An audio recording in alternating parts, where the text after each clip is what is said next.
네, 안녕하세요. 제가 미국 정치는 좀 더 묵혀가지고 좀 더 종합적으로 다루려고 그랬는데 요새 미국 정치가 좀 개판이 났죠? 그래서 많이들 불안해 하실 것 같아서 급하게 그냥 짧게 한 꼭지 만들어 봤습니다. 한마디로 말씀드리면 불안해 하실 필요 없습니다.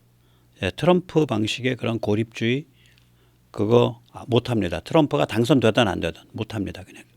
그냥 지금 기조로 그냥 가는 겁니다. 예, 오늘 그 같은 이야기를 살펴보도록 하겠습니다. 예, 미 하원 의장 케빈 맥카시, 뭐 자기들이 그냥 해임시켜 버렸죠, 공화당에서. 네, 참 이 사람 뭐 그렇게 특별히 뭐 반트럼프도 아니고 그런데 지금 미국 공화당이 몸살을 하고 있는 거예요. 몸살을 하고 있습니다. 네. 트럼프는 여기저기 법정 불려다니고 있는데, 예, 그래서 뭐 조지아도 불려다니고 뉴욕도 불려다니고 뭐 한 서너 개 주에서 이제 재판받는 시기 된 거죠. 일단 조지아랑 뉴욕이죠. 네. 그래서 뭐 이게 좀 그림이 그렇죠. 그림이 아주 안 좋죠 지금. 예. 그다음에 이제 바이든은 이제 둘째 아들도 이제 총기 소지, 총기 불법 소지, 불법 소유로 해서 이제 기소당해 있고, 예. 자 이렇게 좀 아주 난잡하고 정말 개판난 그런 상황입니다. 그런데 이게 전혀 불안해할 필요 없다. 예, 그거 이미 판은 다 정해져 있다. 오늘 그 같은 말씀을 좀 드리도록 하겠습니다. 먼저 세넷 탈출 자유구독료 부탁 말씀 올립니다. 아시다시피 세넷 탈출은 광고가 잘 붙지 않습니다. 붙더라도 천천히 붙는 경향이 있죠. 도와주시면 보다 좋은 컨텐츠로 찾아뵙는데 커다란 힘이 되겠습니다. 감사합니다. 뭐 이 정도 가지고 전혀 불안해할 필요 없습니다. 이 1963년 11월 케네디 암살 이거가 참 미국의 수수께끼 중에 하나죠. 수수께끼 하나입니다. 일단 그 미국이 저 사람은 우남 이승만보다 더 훌륭하게 베트남을 이끌 수 있어. 정말 우리의 확실한 반공 파트너야 했던 고딘 디엠 1963년 11월 1일 날 암살됩니다. 그리고 케네디는 그로부터 20일 지난 11월 22일에 암살됩니다. 참 묘하죠. 예. 이 고딘 디엠은 굉장히 무능하고 또 부패했고 뿐만 아니라 무감각했습니다. 제가 어저께도 누구랑 얘기하다가 어느 등산 갔다 내려와서 그 절에서 운영하는 찻집에서 뭘 먹으면서 얘기를 했는데 제가 조계종에 대해서 좀 불만인 게 많은데 기독교 신자인 우남 이승만이 조계종을 우뚝 세워줬거든요. 제가 알기로 해방 후에 그러니까 비구승, 그러니까 독신승이 한 100여 명 됐나? 굉장히 숫자가 작았어요. 우남은 보니까 외색 불교가 뭐 법화경 같은 거 중심이죠. 외색 불교가 그 대처승들이죠. 패밀리 비즈니스거든. 아버지에서 아들로 손자로 이렇게 절이 이어지는 그렇게 만들어 버렸어요. 일제가 사찰을. 전국 사찰이 다 그러죠. 뭐 해인사까지. 그 외색 불교가 저렇게 뿌리를 박으면 나중에 일본이 다시 힘을 잡았을 때 저게 일본의 정신문화 침탈의 천병이 될 거다. 이걸 걱정을 한 거예요. 그리고 한국의 불교는 조계에 있고 대승화엄에 있다. 이렇게 본 거예요. 근데 스님이 없잖아. 지금 외색 불교를 다 절에서 쫓아내야 되는데. 그래서 넝마주의 깡패 험하게 사는 사람들 불러다가 머리 깎고 여기다 점 9개 박아갖고 절에 올려 보냈어요. 그래서 요새는 이제 많이 스님들이 점잖해져서 뭐 일부 아직도 온몸에 용문신 두른 사람들이 뭐 우통 벗고 룸살롱에서 노래 부르고 뭐 그 좋아들 하시지만 은처라 그래서 뭐 숨겨놓은 부인도 두는 거 좋아하시고 또 애인도 두는 거 좋아하시고 많이들 그러시지만 그래도 옛날에 비하면 일단 살인은 없잖아. 낙산사 살인사건 이런 건 없잖아요. 경영권을 둘러싼 강목행패 그런 건 없잖아요. 최소한. 그리고 일부에서는 굉장히 고급진 학승과 또 수도승들이 배출되고 있고 네, 그런 건 좋은 거죠. 네. 그래서 결국은 우남이 이제 그렇게 해서 조계종을 틀을 잡은 거예요. 근데 지금 한국 조계종에서는 그런 우남이 그런 역할을 해줬다 얘기를 안 하죠. 우남은 기독교 신자 아니에요. 고딘디엠은 전혀 반대짓 했어요. 이 사람은 가톨릭인데, 그게 이제 프랑스령이어서 가톨릭이 세다고요. 가톨릭인데 그 저기 뭐야 불교를 밟았죠. 그래서 고딘디엠이 죽는 해에 예, 그 불교 시위가 그렇게 많았습니다. 그리고 스님들 중에 분신자살하는 스님도 있었고, 결국은 못 견디고 암살됐죠. 정치 불안 속에서. 그리고 케네디는 암살됐고, 결과로만 말씀드릴게요. 케네디 때에는 확정이 아니라 확전입니다. 베트남전 확전이냐 철수냐를 결정을 못한 상태예요. 미군은 꽤 있어요. 근데 다 군사 고문관입니다. 16,000명. 그러나 전투 부대는 별로 들어가 있지 않은 상태였었어요. 케네디 때는. 케네디가 죽고 나서 린든 B 존슨 LBJ 때 그게 확전된 겁니다. LBJ 때 확전됐습니다. 그때. 그래서 이런 큰 게임을 두고서 미국이 몸살을 하고 분열됐던 거를 생각을 하면 지금 몸살 분열은 이건 일도 아니다. 예. 또 있죠. 뭐 닉슨 무슨 이런 분열 정도는 전 보지도 않습니다. 카터 때 굉장히 분열됐어요. 나라. 이건 카터 노는 꼴만 보면 알죠. 한국은 극심하게 압박을 했죠. 한국에 와서 79년도 그 초가을에 한 8, 9월 될 거예요. 한국 의회에서 연설을 하면서 민주주의와 인권을 계속해서 얘기를 했어요. 반정부 시위해라 이거지. 반유신 시위하고. 네, 카터 그 짓 했죠. 그리고 완전히 그 박정희 대통령 진짜 뭐 끝까지 몰아붙인 거죠. 예. 그리고 이제 1년마다 갱신되긴 해야 되지만 당시에 중국에 대한 최혜국 대우를 했고요. 네. 그 다음에 미국 대만 상호 방위 조약을 사실상 불법 파기했습니다. 이거 조약이 비준되기 위해서 상원의 오케이가 나야 되는 것처럼 조약을 파기할 때도 의회의 오케이가 나야 되는 거거든요. 근데 의회에 묻지도 않고 자기 직권으로 파기해 버렸어요. 그래서 이거를 그 당시에 그 미 대법원에 제소한 사람이 있습니다. 근데 미 대법원이 이건 우리 법원이 판단할 문제가 아니다. 법원이 판단할 문제가 아니다. 그래서 판결을 유보했습니다. 네. 저는 예를 들면 뭐 강제징용 같은 거에 대해서 그런 판결도 우리 대법원도 이건 법원이 판단할 문제가 아니다. 라고 유보했어야 된다고 봐요. 저는 우리나라 사법부가 이 좌파들이 이른바 사법 적극주의라 그러나 그런 거라 그러죠. 사법 적극주의해서 자기들 그걸 가지고 사회를 개혁하겠다라는 명분을 가지고 무지하게 잘난 척하고 무지하게 황당한 짓을 하고 있었다고 보고, 그것의 대표적인 인사가 권순일이라든지, 권순일은 그래도 위장포를 둘렀죠. 그러나 김명수 뭐 이런 자들이, 김능환 그런 자들이라고 보죠. 자, 그런데 이렇게 카터가 중국을 극진하게 왜 하게 됐냐? 결정적 계기는 2월 달에 등소평이 그 미국을 방문했습니다. 근데 이때 우리가 주목해야 될 건 2월 달에 등소평은 아직 국가주석이거나 당서기가 아니죠. 그때 명목상의 국가주석 뭐 이런 쪽은 화국봉입니다. 그러나 화국봉은 등소평이 최종적으로 제거합니다. 물론 화국봉 잡아 죽이진 않았어요. 극진히 대우해 줬어요. 화국봉 권력에서 쫓아낸 건 1980년입니다. 그러나 이미 1979년이 되면 등소평이 무소불위의 2인자가 됩니다.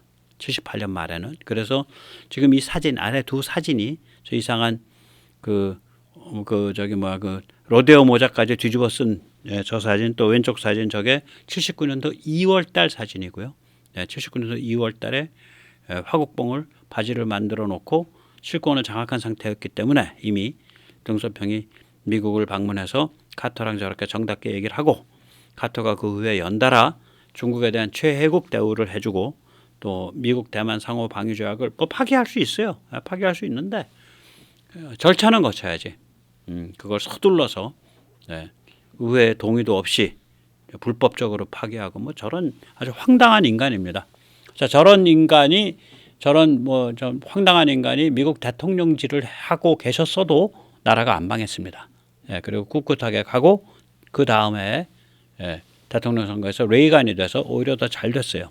그 다음에 미국이 이제 진짜로 어려운 위기는 뭐였냐면 무려 30년, 27년에 걸쳐서 예, 타락 글로벌리즘이죠. 1989년에서 2016년까지. 예, 제가 왜 1989년을 꼭 짚냐? 예, 그 아버지 부시가 1989년도 7월, 그러니까 6월 달에 천안문 학살이 있고 그 다음 달이에요. 바로 그 다음 달에 백악관 국가안보보좌관 스코우크라프트를 등소평한테 보내서 서로 으쌰으쌰했어요. 예, 그 지금 북베이징 그 천안문 광장에 1, 2만 명의 피가 흘렀는데 그쯤 되면 뭐 그래서 이 타락 글로벌리즘의 시대가 1989년을 제가 포인트로 보고요. 또 그 해에 이미 이제 동구권의 붕괴가 확실해지죠. 예, 그 해에 폴란드 뭐 또 독일 이런 데가 다 이제 공산 정권이 무너지니까 공산 체제가 예, 그래서 89년을 봅니다. 2016년은 그게 이제 오바마 집권 마지막 해라서 거기까지 보는 거고요. 이 타락 글로벌리즘의 3대 레시피가 뭐냐? 하나가 일단 친중입니다. 미국을 얘기하는 거예요. 미국은 친러는 별로 안 했어요. 친중입니다. 두 번째가 중동에서 네오콘 발작을 하죠. 예. 타락 글로벌리즘 시대 때. 네. 그래서 돈을 한 6, 7조 달러를 쓰죠.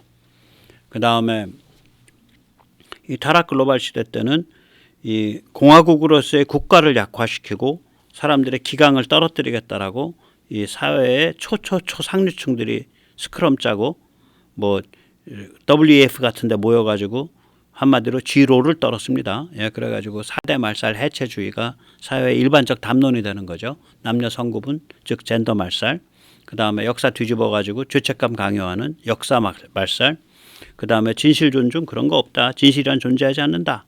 다 상대적인 거다. 뭐 평양도 사람 사는 곳이지. 예, 진실 말살. 진실 존중 말살이에요, 사실은. 그 다음에 가치관 말살. 가치 평가하지 마. 그렇게 뭐 시비를 가릴 수도 없고 그런 너의 주관적 가치를 나한테 강요하지 마. 가치 말살. 4대 말살입니다. 이게 타락 글로벌리즘의 3대 레시피인데 이거를 보고서 이제 지금 왕운인은 지금 그 이데올로그죠. 예, 중국에. 근데 이 사람이 시진핑 때만 이데올로그를 한 게 아니라 장점인 때부터 했으니까 30년 정도 됩니다. 이데올로그 한지 거의 30년 돼가는 사람이에요. 왕운인이 1991년에 미국의 적은 미국이다라고 이런 그 서방 문명을 조롱하는 책을 쓰죠. 그러니까 니들은 살기 싫어하는 놈들이야. 니들은 스스로를 자살하는 놈들이야. 자살 중인 문명이야. A civilization in the process of suicide. In the process of killing itself. 자기 자신을 죽이는 문명. 스스로 자살하는 문명. 그래서 이 사람의 유명한 책이에요. America Against America. 미국의 적은 미국이다. 네. 자, 이런 시기가 20몇 년 돼서 이제 이게 수습되는 국면인데 수습되는데 상당히 시끄러울 수밖에 없죠. 이게 뭐 쉽게 수습되겠어요? 이게 지금 보세요. 27년을 이 짓거리를 해놨는데 이게 지금 트럼프 때부터니까 2017년부터 이제 수습되는 국면으로 들어간 건데 이제 뭐 기껏해 6년 된 거예요. 30년 저질러 놓은 일을 27년 저질러 놓은 일을. 그래서 이게 좀 시간이 걸리고 좀 헤맵니다. 근데 이제 틀이 다 나와 있다. 이미. 이게 제가 오늘 드리고자 하는 말씀은 이슈가 명확하면 이미 이 위기가 아니에요. 미국 정도 되는 사회가 되면 이슈가 명확하면 위기가 아니에요. 예를 들어서요. 요새 워싱턴 포스트 정말 그 MSM이라 그러죠. 메인스트림 미디어라고 부르죠. 정말 황당한 신문이죠. 어떻게 보면. 거기서 탁 무슨 글이 나오냐. 중국 최대의 문제는 경제 그 자체가 아니다. 중국의 문제는 레닌주의 체제, 레니니스트 레짐의 문제다. 그것이 중국 경제 문제를 만들고 있다. 이 정도 되면 뭐 스티븐 커킨 말이네. 제가 좋아하는 백모 말이네. 그런 얘기가 워싱턴 포스트에 나와요. 이제 막 일반론적인 얘기야. 다시 말하자면 중국은 경제 정책을 이렇게 잘못 풀고 저렇게 잘못 풀어서 저 꼴이 간 게 아니라 근본 원인이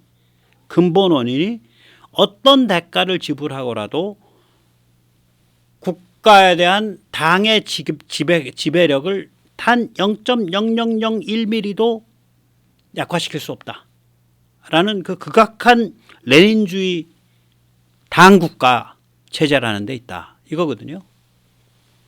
파티 스테이트, 당국가. 그 정도 얘기들이 뭐 상당히 그 좌빨스러운, 상당히 진보스러운 언론들에서 툭툭 나오는 상태이기 때문에 이게 이미 다 죄를 넘은 거예요. 그럼 미국은 이제 문제가 두 개인데요. 한편으로는 4대 말살 좌파 해체주의를 극복을 해야죠. 네. 그러니까 민주당이 깊게 오염돼 있죠. 이 4대 말살 좌파 해체주의. 예.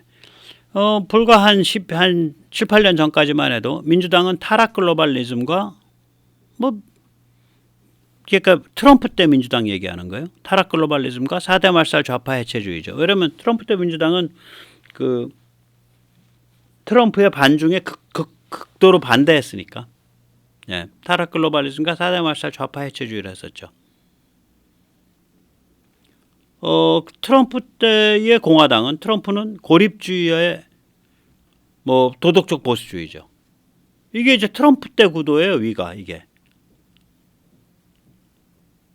근데 지금 민주당 어디로 갔냐? 4대 말살 그전처럼 많이 안 내세워요. 이거. 그전처럼 그렇게 많이 안 내세워 이제는. 바이든 막 집권했을 때 막 내세웠는데 이제는 많이 안 내세워. 그리고 뭐 말하자면 미국의 제일 큰 동맹들이 4대 말살 띄우는 뭐 프랑스나 무슨 뭐 독일이 아니야. 어마무시하게 살벌한 도덕적 보수주의, 공화주의인 폴란드, 한국의 윤석열 정부 이런 데가 미국의 가장 중요한 동맹이 된 거예요. 그럼 미국도 영향 안 받을까? 다시 말하자면 지금 그게 민주당이 주도하는 건지 공화당이 주도하는 건지 결국 일어날 일은 뭐냐면 가치제한 글로벌리즘이 지배적이 되고 공화주의 도덕적 보수주의가 지배적이 되는 거예요. 이렇게 연결되는 거예요 이제. 예, 아래가 앞으로 일어날 일이에요. 그러니까 이거를 어떻게 컨비네이션 시키냐에 따라서 민주당 주류와 공화당 주류가 포지셔닝 할 뿐이지 그게 뭐 트럼프가 잡는다 그래가지고 고립주의로 갈 수 있냐? 못 가요. 제가 아까 왜 케네디 죽었을 것 같냐라고 아까 말을 흐렸잖아요. 거기 무시무시한 됩니다. 이런 정도로 사회적 합의가 이루어지고서 그 엘리트층 저기 지도층 이런 데가 상류층이 그런 식으로 물이 흘러가면 트럼프 아니라 트럼프 할아버지가 와도 고립주의로 빠꾸 오라이 못합니다. 표를 얻기 위해서 자기를 상대방과 구별시키기 위해서 고립주의인 척할 수는 있어요. 선거 당일날까지. 마치 바이든이 표를 얻기 위해서 친중이고 자기는 트럼프랑 다르고 자기는 중국을 저런 식으로 안 하고 자 마치 앞으로 중국 친화적인 정책을 쓸 것처럼 했었죠. 선거 당일까지. 저도 그걸 믿고 저는 바이든을 그렇게 반대했었지. 근데 막상 권력을 잡고 나니까 180도 돌아버리잖아요. 화장실 들어갈 때 마음, 나올 때 마음이 다른 거죠. 트럼프도 똑같을 거예요. 권력 잡으면. 근데 저 사람 워낙 특이해서 저 권력 잡겠나 저도 잘 모르겠어. 그러니까 표의 확장 외연성이 떨어져요. 이 공화당 내에 그 결집되는 표가 공화당이나 공화당 성향 사람들의 결집표가 지금 하드코어가 그게 전체 투표자의 30-40%밖에 안 돼요. 투표자에. 그래서 적할하러 가면 이기기 어려워요. 외연 확장성이 떨어져요. 물론 공화당 무슨 프라이머리라 그러나 뭐 그런 거예요. 그러니까 후보 예비 경선 이런 데선 다 100점 100승 하지. 문제는 본선 가서 어떠냐는 거지. 본선 경쟁력이. 그건 또 다른 얘기거든요. 저는 그래서 무슨 트럼프가 된다 안 된다 이런 얘기를 다 떠나서 트럼프가 되더라도 고립주의로 못 간다. 이미 그건 다 지났다. 기본적으로 이 게임은요. 슈퍼 엘리트들 글로벌리즘이 4대 말살, 타락 이거를 버리면 게임이 끝나는 거예요. 슈퍼 엘리트들 글로벌리스트들이 반중과 도덕적 보수주의 이걸로 편을 들면 게임이 끝나요. 근데 그렇게 이행하고 있다고 봐요. 저는 그렇게 봅니다. 돌이켜보면 트럼피즘이라는 건 결국 뭐냐면 글로벌리즘이 애국주의, 공화주의를 공격을 하고 사회 통념과 도덕을 해체하려고 들었고 그게 거의 27년 글로벌리즘이 그 짓을 했잖아. 그러면서 친중하고 거기에 대한 전면적 구토, 전면적 거부였거든. 그러니까 태제에 대한 안티태자란 말이에요. 근데 트럼피즘 안에 빠져 있는 건 뭐냐? 결여되어 있는 건. 그럼 어떤 글로벌리즘, 어떤 글로벌 질서를 가져갈 텐데. 미국이 글로벌 질서에 대한 책임에서 벗어날 길이 없어요. 어떤 종류든 글로벌 질서에 대한 청사진을 내놔야 되고 그걸 끌고 가야 돼요. 그리고 그 새로운 글로벌리즘이 어떤 거야 된다라는 데 대해서는 전부 합의가 돼 있습니다. 예, 오늘 여기까지 모시겠습니다. 감사합니다.